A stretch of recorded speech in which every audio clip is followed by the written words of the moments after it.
विधानसभा में वे बजट का जो भाषण है वो पेश करेंगे।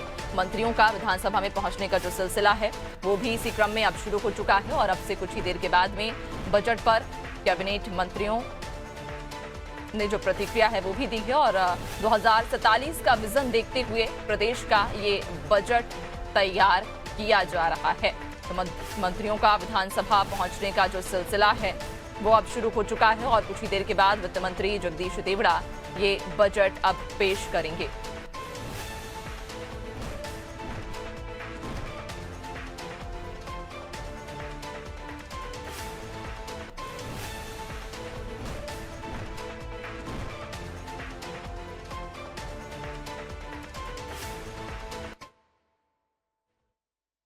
दो 2026-27 का बजट आज प्रस्तुत होगा। बजट जनता को समर्पित होगा, जनता के लिए होगा और सर्वस्पर्शी बजट होगा। सभी वर्गों का इसमें समावेश होगा और बेहतर बजट जो कहना चाहिए वो 2047 का जो संकल्प है उसको सामने रखते हुए विकसित मध्य प्रदेश का भी बजट ये आज उसमें समावेश करेंगे। सर 2028 में सिंगास थे उसको भी ध्यान में रखा जाए। सभी चीजें आ गई उसमें और जो स्तंभ बताए मैंने ज्ञान, वो ज्ञान के जो 4 आधार स्तंभ हैं उन 4 पे फोकस किया है। किसान कल्याण वर्ष घोषित किया है 2026, तो उसका भी पूरा हमने ध्यान रखा है।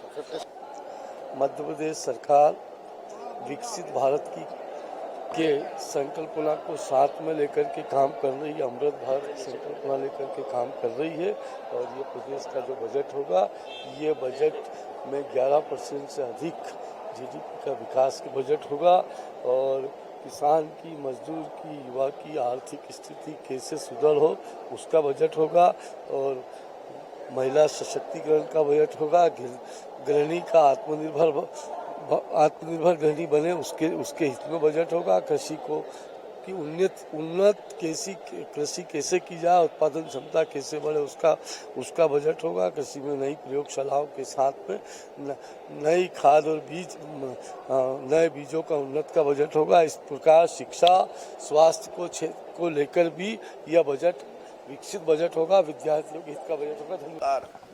इस मध्य प्रदेश के 8.5 करोड़ जनता के लिए बजट है और ये बजट इस प्रदेश की जनता और अपेक्षा और आकांक्षा का बजट है और मुझे लगता है कि देश के प्रधानमंत्री नरेंद्र मोदी जी का जो सपना है कि 2047 में भारत को विकसित और आत्मनिर्भर बनाना है, उसी दिशा में ये बजट आ रहा है। 2000